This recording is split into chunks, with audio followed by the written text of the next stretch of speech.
Hello students, welcome to online classes of CATG. I'm English faculty here at CATG and I welcome you all to lecture number 2 of the topic Figures of Speech. We are already in the middle of the topic that we started in the previous lecture that we called lecture number 1 of Figures of Speech.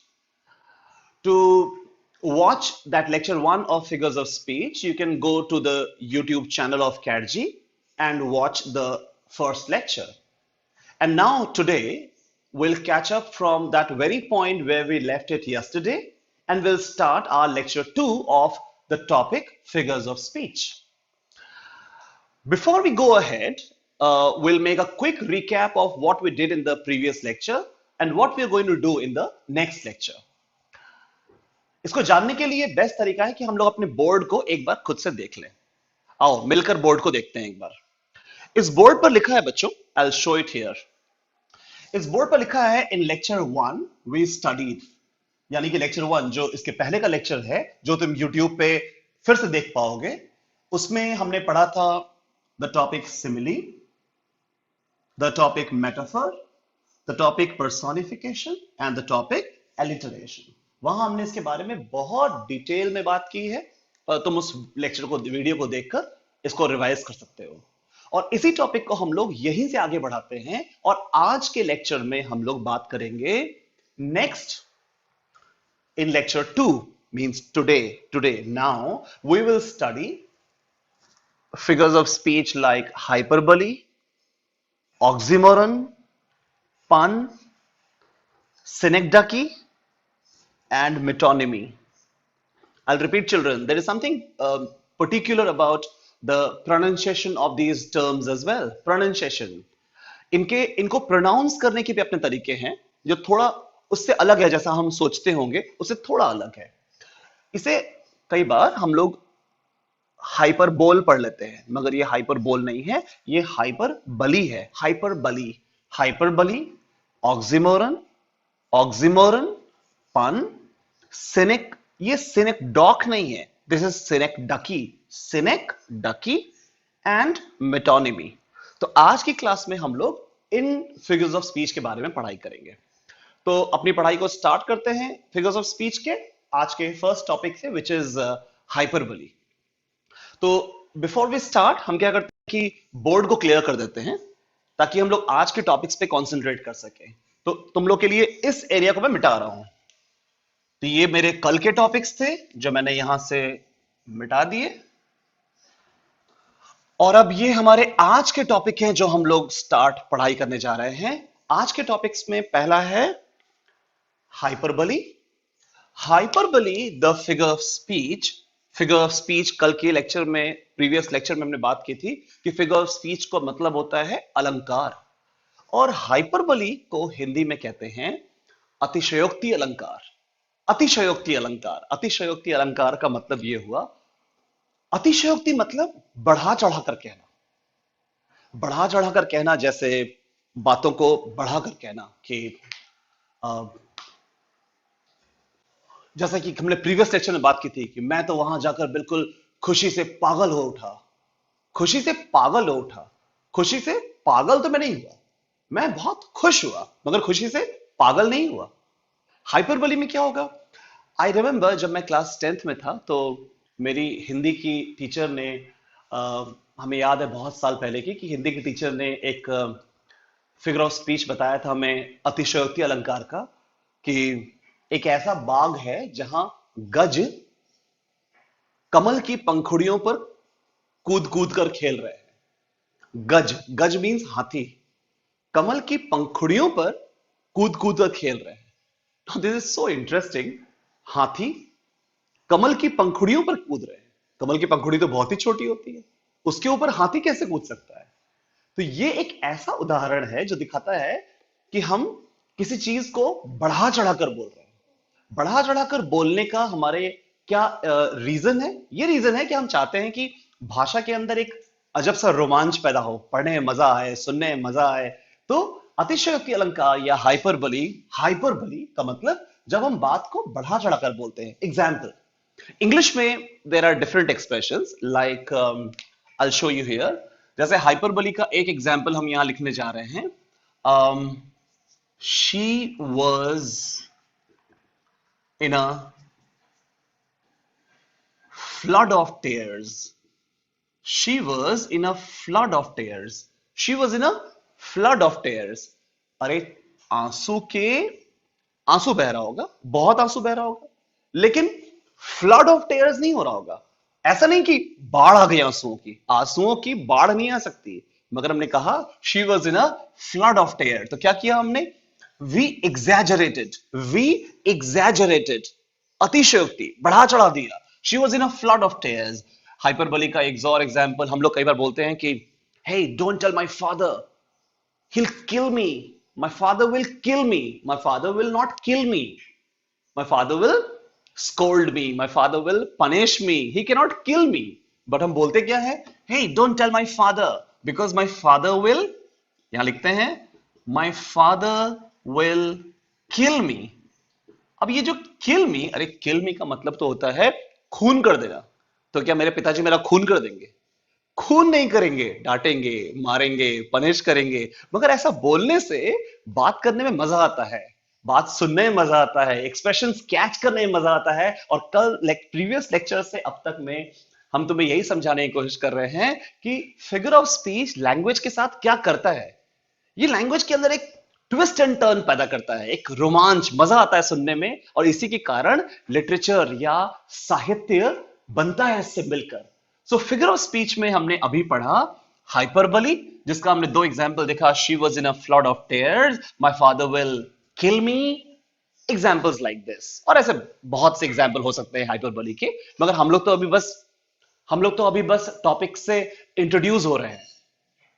अब हम लोग इस hyperbole, उम्मीद करते हैं कि तुम hyperbole topic को तुम समझ गए होगे। हम लोग इसी के साथ अपने नेक्स्ट टॉपिक की तरफ बढ़ते हैं, जिसका जो नेक्स्ट टॉपिक है हमारा फिगर ऑफ स्पीच में, जो नेक्स्ट फिगर ऑफ स्पीच है वो है ऑक्सीमोरन। ऑक्सीमोरन एक ऐसा फिगर ऑफ स्पीच है जिसमें हम लोग विरोधाभास पैदा करते हैं। विरोधाभास, विरोधाभास, हमें नहीं पता कि तुम में से कितने बच्चे विरोधाभास को समझते हैं। विरोधाभास, विरोधाभास मतलब विरोध, यानी टकराना। जब दो चीजें आपस में टकरा जाती हैं आकर में, कैसे टकराएंगी विरोधाभास में? चीजें टकराती हैं विरोधाभास में, जैसे कि हम कहें कि ये मेरी आंखों से खुशी के आंसू बह रहे हैं। खुशी के आंसू, खुशी तो एक हैप्पी इमोशन है, आंसू एक दुख का इमोशन है।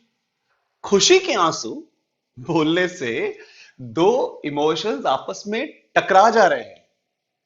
खुश, हैप्पीनेस, आंसू, सैडनेस, और दोनों आपस में टकरा गए। तो एक तरह का, एक अजीब किस्म का कंफ्यूजन पैदा हुआ, लेकिन जिसके कारण मेरे दिमाग को सुनने में बहुत मजा आया। मेरी आंखों से खुशी के आंसू बह निकले।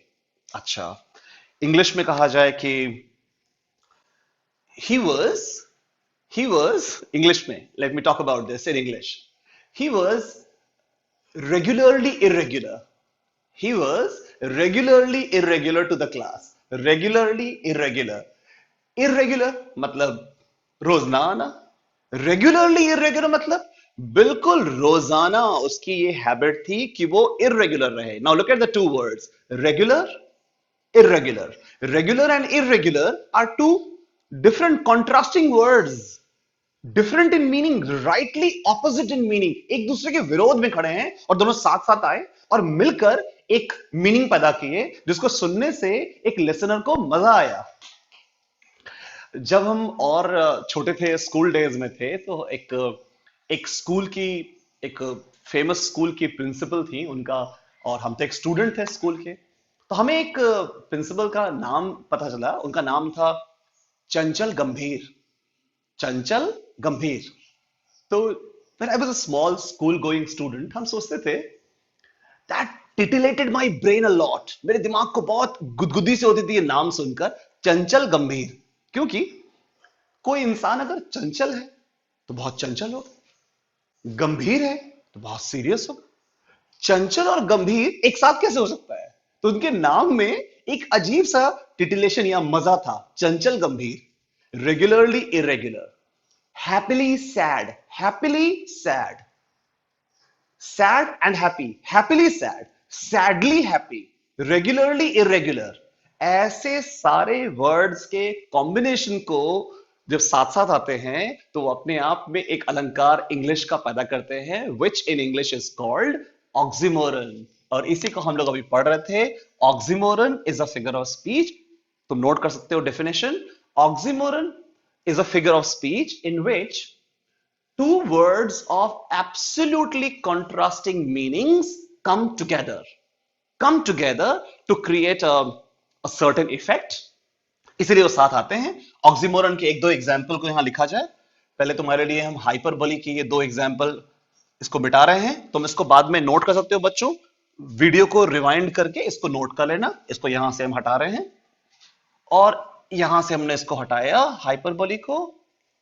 और अब हम जा रहे हैं तुम्हारे लिए ऑक्सीमोरन की एग्जाम्पल्स लिखने। ऑक्सीमोरन के एग्जाम्पल्स हैं terms like regularly irregular, regularly irregular. दूसरे एग्जाम्पल ऑक्सीमोरन के हो सकते हैं, ऑक्सीमोरन के एग्जाम्पल हो सकते हैं happily sad, happily sad, sadly happy. ऐसे टर्म्स को हम कहते हैं ऑक्सीमोरन। तो हम लोग ऑक्सीमोरन के ये जो एग्जाम्पल्स हमने देखा बच्चों, ऑक्सीमोरन का एग्जाम्पल्स देखा हमने कि ऑक्सीमोरन में एक तरह का विरोधाभास है। विरोधाभास like regularly irregular, happily sad, sadly happy. ऐसा ही नहीं होगा कि सिर्फ ऐसे एग्जाम्पल्स होंगे। एग्जाम्पल्स ऑक्सीमोरन के और बहुत अच्छे और बहुत टफ टफ एग्जाम्पल्स भी तुम्हें अपने 11th और 12th की लिटरेचर पढ़ाई के दौरान तुम्हारे सामने आएंगे। टफ जैसे कि तुम्हें हम एक आध टफ एग्जाम्पल देते हैं और दिखाते हैं। एक आध tough, I will show you. एक आध टफ एग्जाम्पल इसका है, जैसे इसको हमने यहां से बिठाया। इसके एक आध टफ एग्जाम्पल हो सकते हैं जैसे he was a welcome enemy in my life। he was a welcome enemy, he was a welcome enemy। can you see the contradiction? Welcome enemy, somebody who is an enemy cannot be welcome in your life, somebody who is welcome cannot be an enemy, but he was a welcome enemy, welcome enemy। और एक दूसरा example देखते हैं। जैसे एक एक poem आती है, उसके बीच में एक टर्म है, उसके बीच में टर्म आता है। जैसे ये टर्म देखो बच्चों, थोड़ा टफ एग्जांपल तुम्हें दे रहे हैं।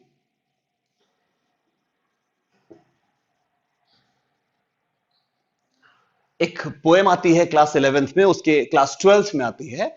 उसके बीच में एक एग्जांपल है, जैसे कि जो अमीर अमीर इंडस्ट्रियलिस्ट हैं, वो जब गांव वालों के पास जाते हैं गांव वालों को एक्सप्लॉइट करने, तो उनके मन में लालच होता है, लेकिन वो जाते हैं उनका भला करने। मन में लालच और जा रहे हैं भला करने। तो दिखा तो रहे हैं कि भला कर रहे हैं, लेकिन मन में बहुत लालच है, क्योंकि वो चाहते हैं कि उन गरीब किसानों की जमीनों को लूट लें।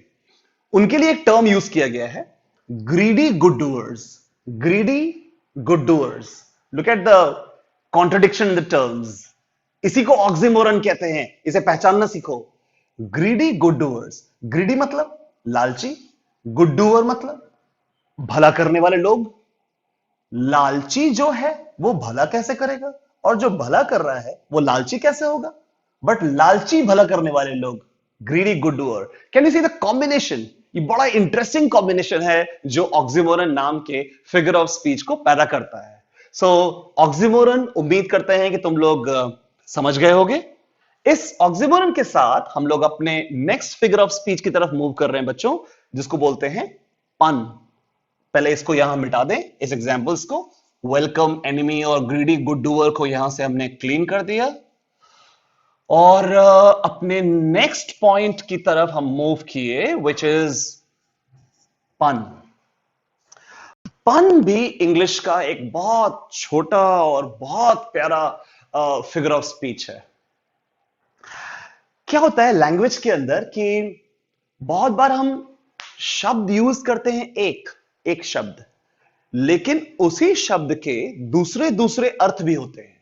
देर are some words which have one meaning in one context and absolutely different meaning in a different context.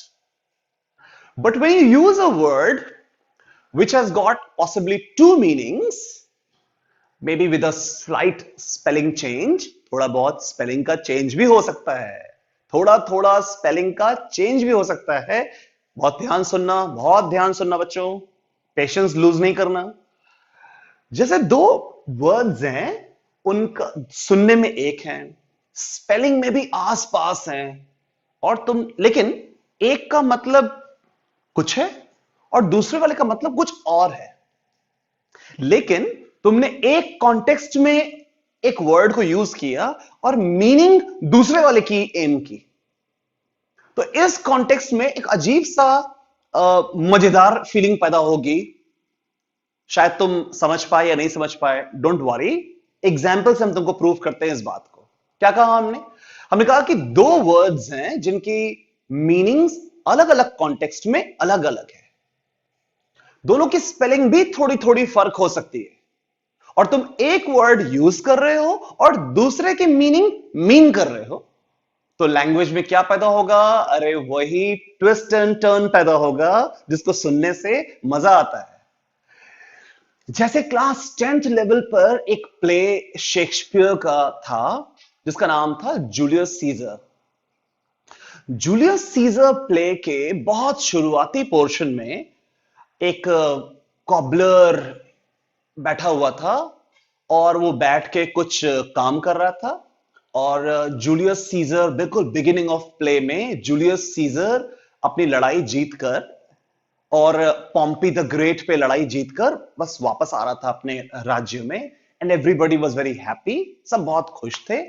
और कुछ जूलियस सीजर के हेटर्स थे या जेलस थे लोग थे, पार्टी के दूसरी पार्टी के लोग थे, वो लोग जो कैसियस और बाकी लोग थे, वो लोग जाकर कॉबलर से कुछ बोलते हैं, तो बोलते हैं कि कॉबलर मतलब क्या होता है? कॉबलर का मतलब होता है मोची। मोची क्या करता है?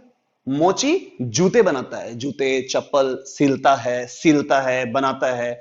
उस मोची से बोलते हैं, hey what do you do? तो वो मोची बोलता है, I mend soles, I mend soles, I write it for you. वो मोची बोलता है, हम लोग एग्जाम्पल किसका यूज कर रहे हैं? पन का। और वो मोची बोलता है, आई मेंड सोल्स। बताओ कौन सा सोल? SOLES। सोल का मतलब होता है जूते का सोल। आई मेंड सोल्स। लेकिन अरे इसी सोल वर्ड का एक और मतलब भी तो होता है, स्पेलिंग थोड़ी अलग होती है। वो कौन सा वर्ड होता है? अरे वो वर्ड होता है SOUL। सोल का मतलब आत्मा या तुम्हारा मन।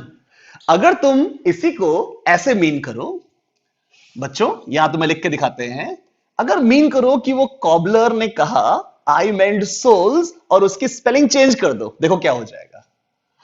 आई मेंड सोल्स।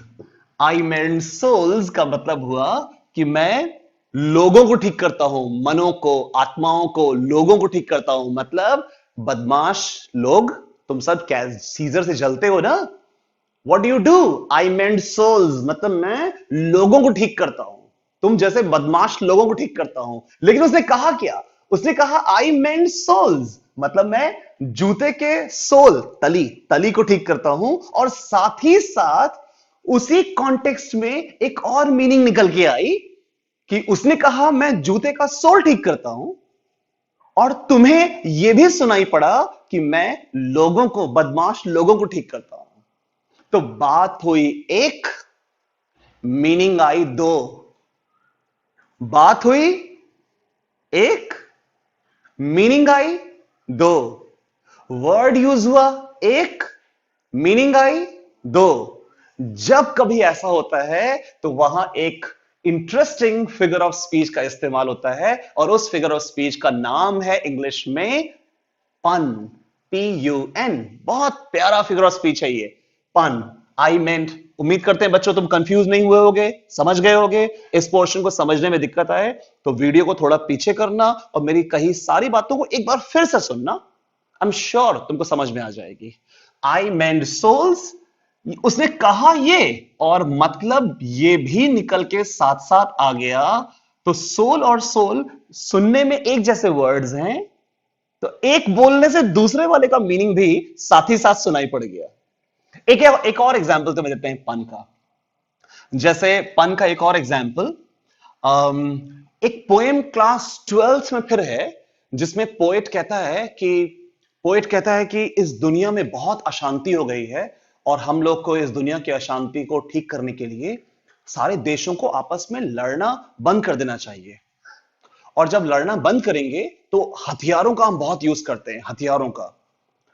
और वो ये भी कह रहा है कि इंसान बहुत ज्यादा काम करता है, हमेशा ओवर एक्टिव रहता है, ओवर एक्टिव। मुझे और अचीव करना है, मुझे और अचीव करना है, मुझे कंपटीशन में घुसना है, दूसरों को हराना है। तो वो एक वर्ड यूज करता है उस कॉन्टेक्स्ट में। वो कहना चाहता है कि सुनो इंसान, तुम बहुत ज्यादा काम करने की कोशिश करते हो, इसीलिए सारी प्रॉब्लम दुनिया में है। और वो ये भी कहना चाहता है कि तुम सारे देशों, तुम आपस में बहुत झगड़ रहे हो, बहुत कंपटीशन में हो, इसलिए भी दुनिया में अशांति है। तो वो कहता क्या है पता है? वो एक सेंटेंस यूज करता है, और वो सेंटेंस क्या है? I write. पन का दूसरा एग्जाम्पल, वो कहता है let's not move our arms so much. Let's not move our arms so much. Arms. Look at the word arms. Let's not move our arms so much. Arms. अरे बच्चों, arms का मतलब तो ये होता है मेरे मेरे आर्म्स, मेरी भुजाएं। तो let's not move our arms so much मतलब, सुनो इंसान, तुम ये अपने हाथों को बहुत हिलाते हो, बहुत काम करने की कोशिश करते हो, थोड़ा कम काम करो तो तुम्हारे जीवन में शांति आ जाएगी। और अरे बच्चों, आर्म्स का मतलब हथियार भी तो होता है। आर्म्स, आर्म्स मतलब आर्म्स एंड वेपन्स, हथियार। तो उसने दुनिया को भी कह दिया कि सुनो देशों, तुम अपने हथियारों का थोड़ा कम इस्तेमाल करोगे तो भी दुनिया में शांति आ जाएगी। तो क्या किया उसने? क्या इंटरेस्टिंग और ब्यूटीफुल और सिंपल तरीके से उसने यूज किया वर्ड आर्म्स, और मीन किया दो दो चीज।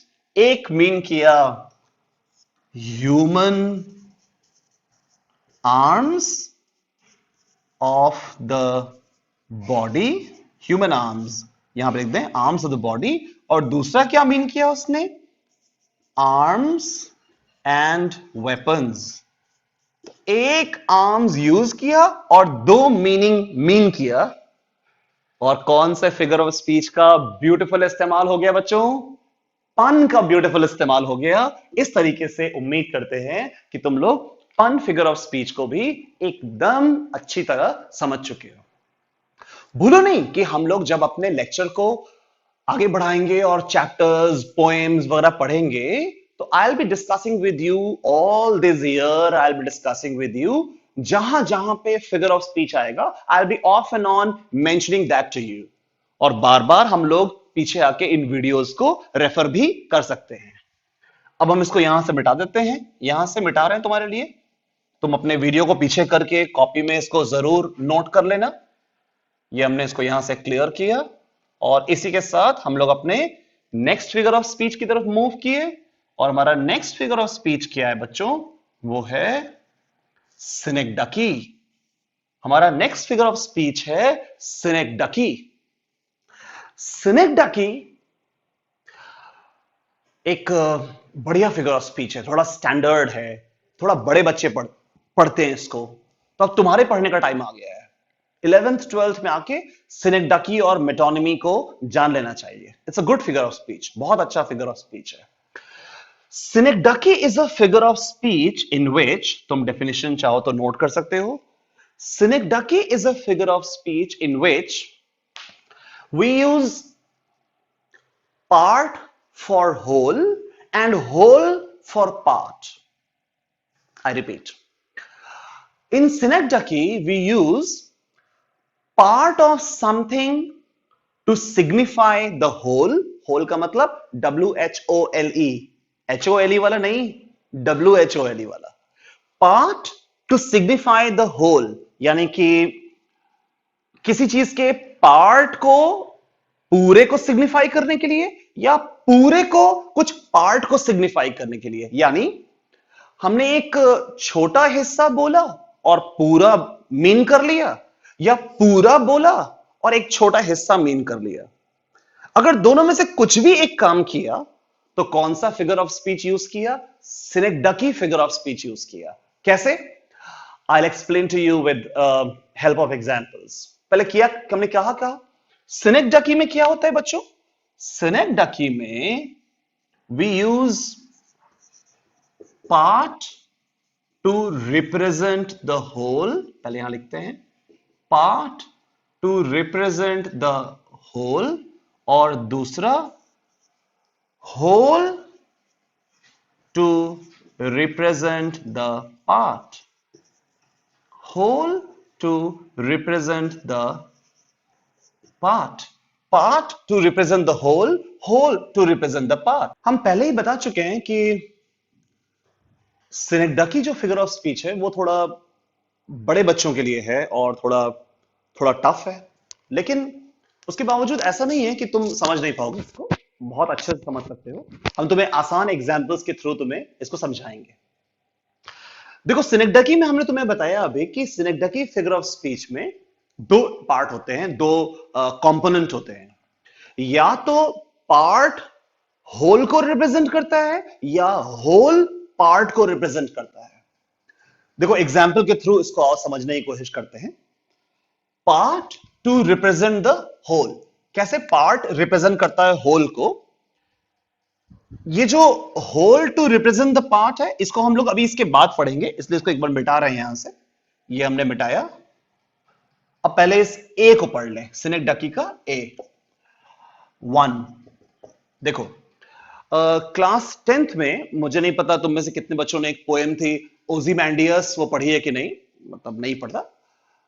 एक पोएम पहले क्लास 10th में हुआ करती थी, उसका नाम था ओजीमैंडियस. उसमें एक जगह था जिसमें एक एग्जाम्पल था. I write the example for you. यहां एग्जाम्पल लिख रहे हैं पहले हम.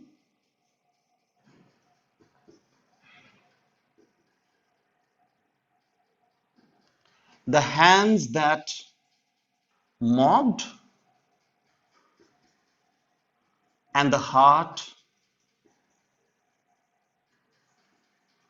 that fed.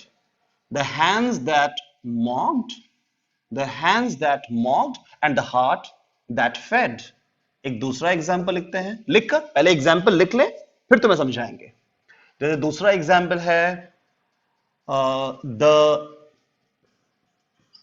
the terrified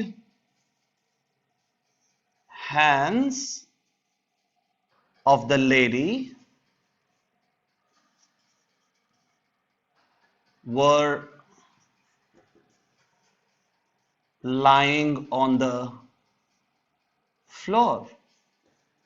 Terrified hands. इसको देख लो. तीसरा एग्जाम्पल देख लिया जाए. The sea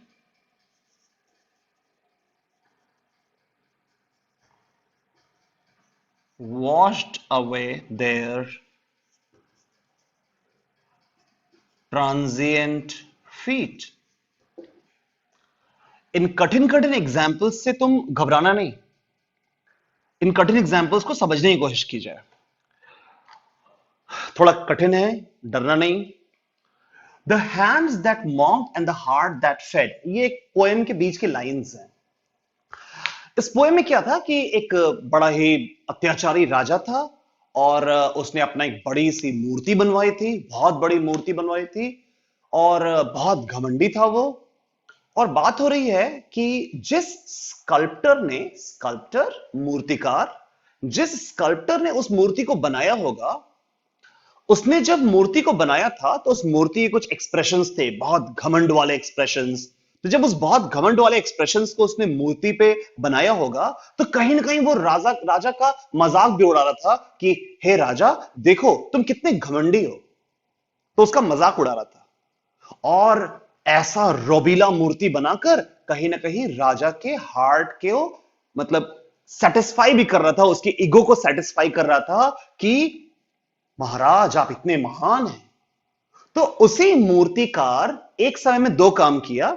एक तो राजा का हल्का हल्का मजाक उड़ाया, बिकॉज उसके घमंडी वाले एक्सप्रेशंस को मूर्ति में बनाया और दिखाया कि तुम कितने घमंडी हो, और उसके रोबीले चेहरे को बनाकर कहीं ना कहीं राजा के ईगो को सेटिस्फाई भी किया। तो ये जो मूर्तिकार है, स्कल्प्टर, उसके हैंड्स, किसके हैंड्स? स्कल्प्टर के hands. The hands that mocked, mocked मतलब मजाक उड़ाना, and the heart that fed, fed मतलब फीड, खिलाना। तो कहीं ना कहीं किसका हार्ट? राजा का हार्ट।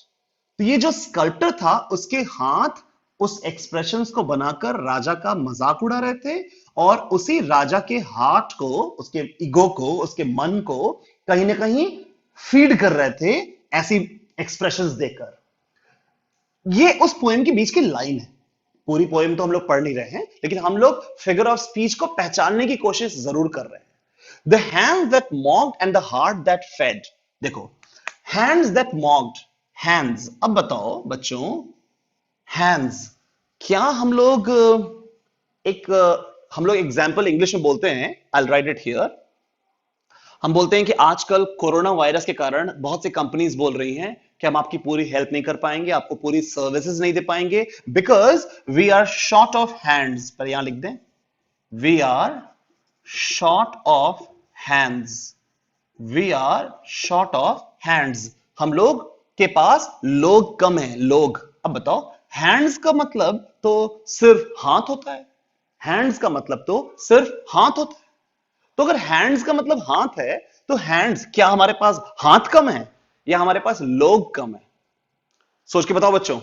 तो हैंड्स बोलने से लोग समझ में आ गया, जबकि hand is just a part of the body. लेकिन बोला हैंड्स और समझ में आया होल, होल मतलब पूरा इंसान। तो we are short of hands का मतलब we are short of people. Hands का मतलब असल में क्या निकल के आया? People, working people. तो हैंड्स है पार्ट और पीपल है होल, पीपल है होल। तो सोचो, बोला हैंड्स, समझ में आया people, part for whole. The hands that mocked, वो हाथ जिन्होंने उसका राजा का मजाक उड़ाया, लेकिन हाथ ने मजाक नहीं उड़ाया, अरे उस पूरे स्कल्प्टर ने मजाक उड़ाया होगा। बोला हैंड्स, समझ में आया स्कल्प्टर। बोला हैंड्स, समझ में आया स्कल्प्टर। बोला पार्ट, पार्ट, समझ में आया होल, स्कल्प्टर। बोला हैंड्स, समझ में आया पीपल। बोला हार्ट, समझ में आया राजा। हार्ट तो सिर्फ राजा का एक बॉडी पार्ट है ना, लेकिन बोला हार्ट और समझ में क्या आया? पूरा राजा, पूरा king. Heart is a part, but समझ में क्या आया? पूरा होल, होल राजा, पूरा राजा समझ में आ गया। Hands and heart. देखते रहो बच्चों, आगे देखो। एक पोएम और है क्लास 12 में, उसमें एक वुमन है जो मरने के बाद भी आजादी आजादी नहीं पा पाई। तो जब वो मरी तब भी वो डरी हुई थी, तो उसके डरे हुए हाथ जमीन पे पड़े थे, डरे हुए हाथ। The terrified hands of the lady were lying on the floor. Terrified hands. अब बताओ बच्चों, hands, अरे बच्चों ये hands थोड़ी है, वो पूरी लेडी, लेडी है, पूरी वुमन जो टेरिफाइड है। तो बोला हैंड्स, डरे हुए हाथ, और समझ में आया डरी हुई वुमन। तो हैंड्स बोला पार्ट, समझ में आया woman, whole, part for whole, synecdoche. The sea washed away their transient feet, feet मतलब पैर, फीट मतलब हमारे पैर। जब हम बालू पे खड़े होते हैं तो हमारे पैरों के निशान पड़ते हैं, पैरों के निशान, पैर। लेकिन अगर तुम इसको थोड़ा सिंबॉलिकली समझो तो पैर के निशान मतलब हमारा अस्तित्व, इंसान का अस्तित्व। इस धरती पर हमारे निशान पड़े और समुद्र आया और उसको यूं वॉश कर दिया। तो पता है उसने क्या वॉश किया? उसने खाली पैर के निशान नहीं वॉश किए, उसने पूरे हमारे अस्तित्व को इस धरती से मिटा दिया, क्योंकि इंसान का अस्तित्व धरती पर बहुत थोड़े समय के लिए होता है। तो हम इसको सिंबॉलिकली कह सकते हैं ना कि इंसान के जो पैरों के निशान है इस धरती पर, वो तो एक लहर के साथ यूं वॉश हो जाते हैं। लहर आई, निशान गए। तो बोला, बोला फीट। फीट ट्रांजिएंट मतलब होता है टेम्पररी, टेम्पररी। तो हमारे निशान, हमारे पैर, हमारे पैरों के निशान बहुत ही टेम्पररी है, क्योंकि उनको सी आके वॉश कर देता है। तो बोला फीट, समझ में क्या आया? पूरे इंसान का इस धरती पर अस्तित्व। बोला पार्ट, समझ में आया whole. Part for whole, part for whole. इसी तरह से इन सारे एग्जाम्पल से मिलकर यहां तक तुम अंदाजा लगा सकते हो कि सिनेक्डकी का पार्ट फॉर होल वाला कॉन्सेप्ट क्या होता है। Part for whole, part to represent the whole. अब इन सारे एग्जाम्पल्स को तुम्हें नोट करना है अपनी कॉपी में, और इसके साथ हम लोग सिनेक्डकी का जो नेक्स्ट पार्ट है which is whole for part. यानी जब हम होल, अभी क्या पढ़े? पार्ट यूज किए, होल समझ में आया। अब क्या पढ़ेंगे? होल यूज करेंगे और पार्ट समझ में आएगा। देखते हैं उसको। पहले यहां से एग्जाम्पल्स को क्लीन कर दें।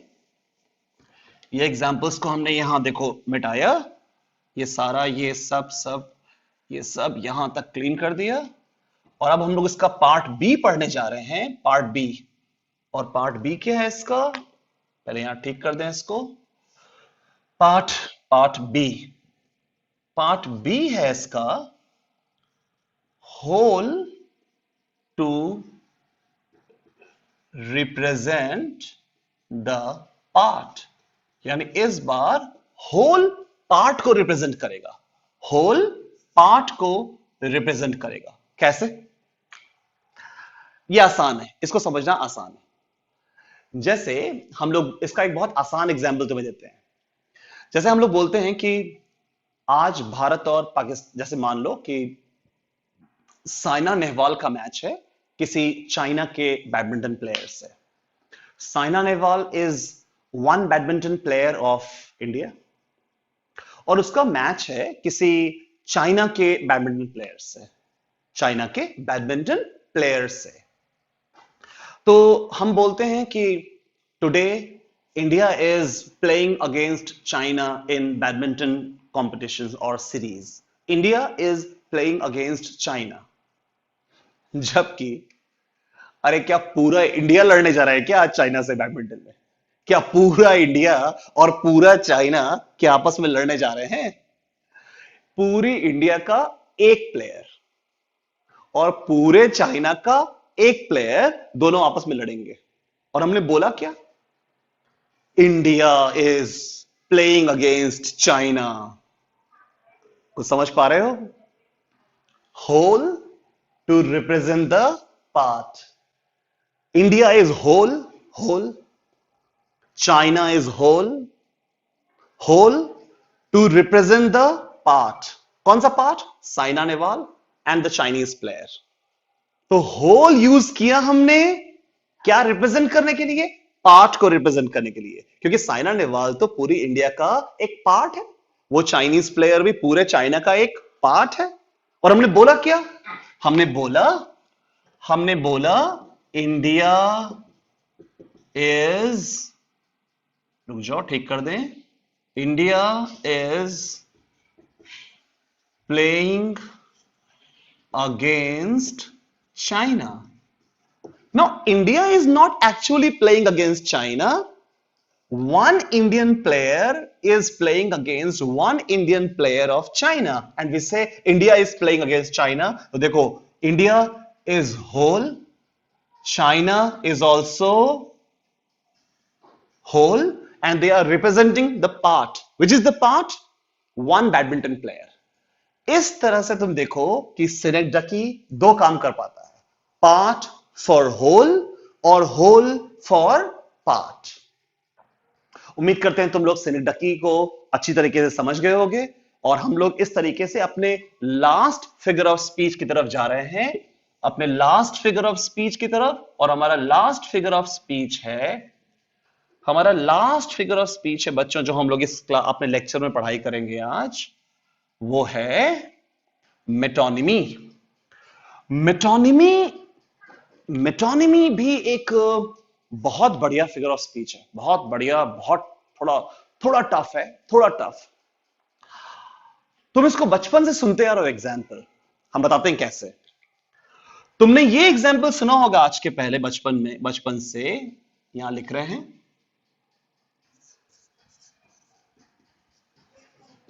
Pen is mightier than the sword. ये तुमने सुना होगा।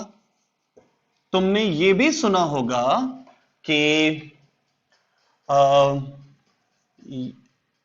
यहां लिखते हैं दूसरा example, it is an order from the crown. It is an order from the crown. तुमने ये भी सुना होगा कि you have been called by the chair. You have been called by the chair. इन 3 एग्जाम्पल से हम लोग मेटोनिमी को आराम से समझ सकते हैं। When you say pen is mightier than the sword, mighty मतलब होता है ताकतवर। Pen is mightier than the sword का मतलब हुआ कि कलम की शक्ति तलवार की शक्ति से ज्यादा होती है। Pen is mightier than the sword. It is an order from the crown. Crown का मतलब सिंहासन, राजा। It is an order from the crown मतलब ये महाराज का आदेश है। You have been called by the chair. Chair का मतलब चेयरपर्सन, चेयरमैन, जो मेन कंपनी का सबसे बड़ा आदमी है, जो सबसे बड़ा ऑफिसर है। You have been called by the chair. जब इन वाक्यों को हम बोलते हैं, there is no stress on our minds. We immediately understand that while we say pen, we actually do not mean pen. अरे बच्चों, क्या पेन की ताकत सचमुच तलवार से ज्यादा होती है? अरे कहां होती है भाई? तलवार तो इतनी बड़ी चीज होती है, इतनी ताकतवर चीज होती है, यूं मारो पेन तुरंत टूट जाएगी। तो पेन थोड़ी ताकतवर होती है। अरे पेन का मतलब राइटर, लिखने की शक्ति, विचारों की शक्ति। तलवार का मतलब क्या हुआ? तलवार का मतलब ताकत, भुजाओं की, arms, the power in your arms. तो विचारों की शक्ति भुजाओं की शक्ति से ज्यादा होती है, हम ये कहना चाहते थे। पर कहे क्या? कहे pen is mightier than the sword. अगर तुम सच में देखो तो पेन थोड़ी ताकतवर तलवार से है। लेकिन मेरे और तुम्हारे दिमाग पर बहुत जोर नहीं पड़ा, हम तुरंत समझ गए कि अच्छा अच्छा, पेन का मतलब विचारों की ताकत, स्वॉर्ड का मतलब बाजुओं की ताकत। ठीक है। It is an order from the crown. Crown का मतलब तो सिंहासन होता है। तो क्या सिंहासन ऑर्डर दिया है? सिंहासन ऑर्डर नहीं दिया है। सिंहासन पर बैठा हुआ राजा ऑर्डर किया होगा। लेकिन सिंहासन बोले और मेरे दिमाग पर कोई जोर नहीं पड़ा, हम तुरंत समझ गए okay okay, it is an order from the king. सिंहासन बोले, किंग समझ गए। You have been called by the chair. Chair बोले, अरे चेयर का मतलब तो कुर्सी होता है। बट चेयर बोले, समझ गए, चेयर का मतलब चेयरपर्सन या चेयरमैन, तुरंत समझ गए। यानी बच्चों तुम देखो कि असली में पेन का विचारों की शक्ति से कोई सीधा रिलेशनशिप नहीं है। लेकिन ध्यान सुनना बच्चों, ये टफ है, लेकिन समाज में इतना ज्यादा बार इस्तेमाल इसका हुआ कि पेन बोला विचार, पेन बोला विचार, समझ में आ गया। क्राउन बोला राजा, क्राउन बोला राजा, तुरंत समझ में आ गया। इतनी बार इस समाज ने इसको यूज कर लिया आज तक कि जैसे ही हम क्राउन बोलते हैं तुरंत समझ में आ जाता है कि ये कुछ राजा की बात हो रही है। चेयर बोला, हम लोग बोलते हैं बच्चों हिंदी में, सब कुर्सी की लड़ाई है, सब कुर्सी की लड़ाई है। कहां कुर्सी की लड़ाई है? क्या हम लोग क्या कुर्सी की लड़ाई लड़ते हैं?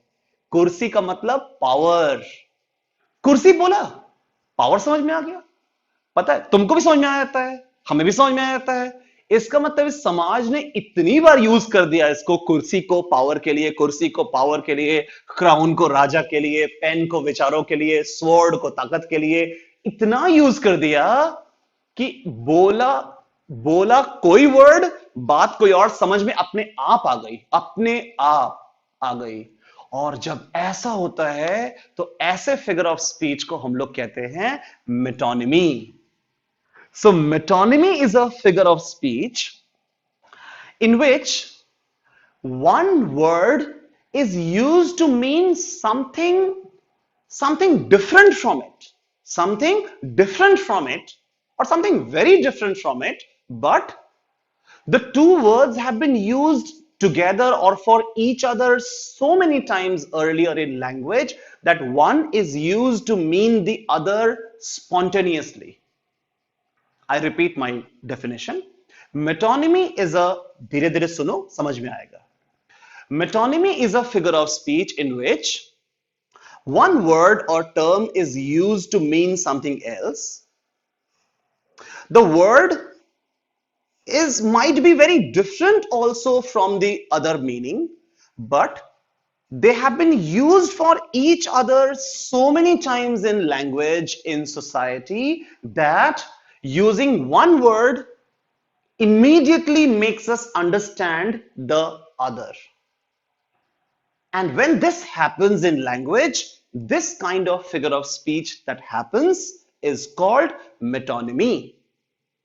अमेरिका में होता है, यूएसए में क्या होता है कि बहुत ज्यादा क्रेडिट कार्ड्स का कल्चर है। इंडिया में अभी भी क्रेडिट कार्ड्स का कल्चर कम है, अभी भी कम है। हम अभी भी कैश खर्चा करते हैं या बैंक से करते हैं, पर वो लोग, एक आदमी के पास आमतौर पर 8-10 क्रेडिट कार्ड्स वहां होते हैं और वो सब कार्ड्स पर ही जीते हैं। वो लोग इतना ज्यादा कार्ड का यूज करते हैं बच्चों कि वो लोग, I'll show you, वो लोग मनी को प्लास्टिक बोलने लगते हैं। जानते हो क्यों?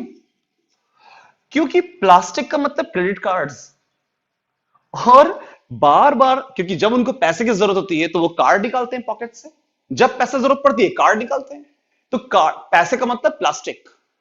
तो वो लोग ऐसे पूछते हैं, hey man, are you carrying the plastic? Oh, I'm sorry, I'm not carrying any plastic. I'm not carrying any plastic.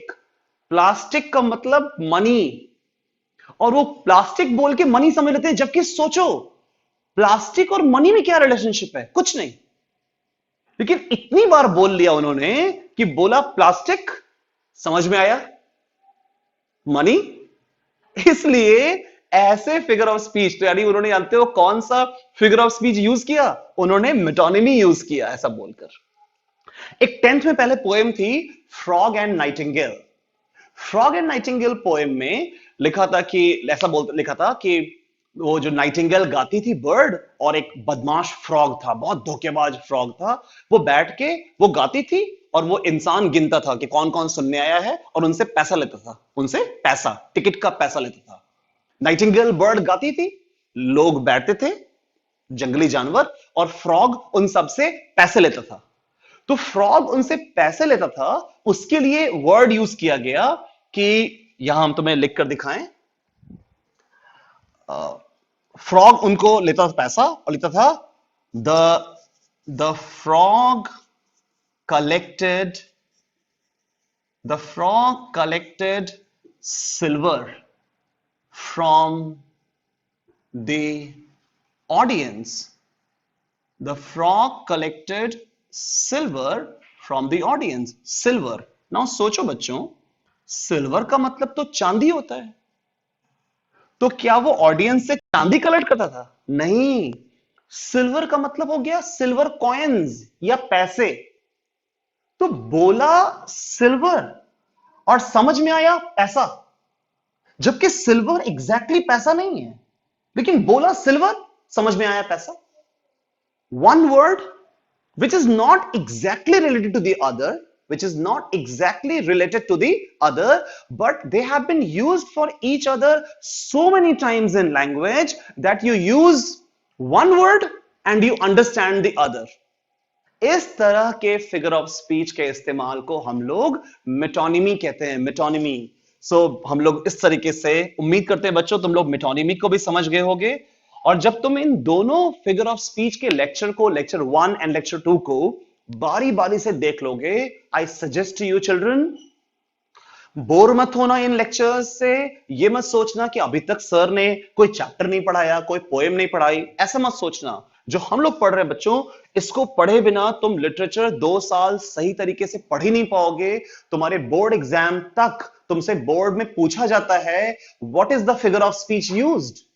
तो आखिर तुम कैसे पहचानोगे फिगर ऑफ स्पीच को अगर तुमने आज इसकी पढ़ाई एक बार सही से नहीं की होगी. तो इन दोनों लेक्चर्स को आराम से देखना. From simile, starting from simile to metonymy, हम लोगों ने बहुत सारे फिगर ऑफ स्पीच एक साथ पढ़े. ऐसा नहीं है कि सब खत्म हो चुके हैं, अभी भी 3-4 इंपॉर्टेंट कॉन्सेप्ट्स इंग्लिश लिटरेचर के स्टार्टिंग बचे हैं, बट हम लोग उसको आगे के लेक्चर्स में जरूर से करेंगे. आज हम लोग अपनी पढ़ाई को यहीं पे रोकते हैं. Thank you so much.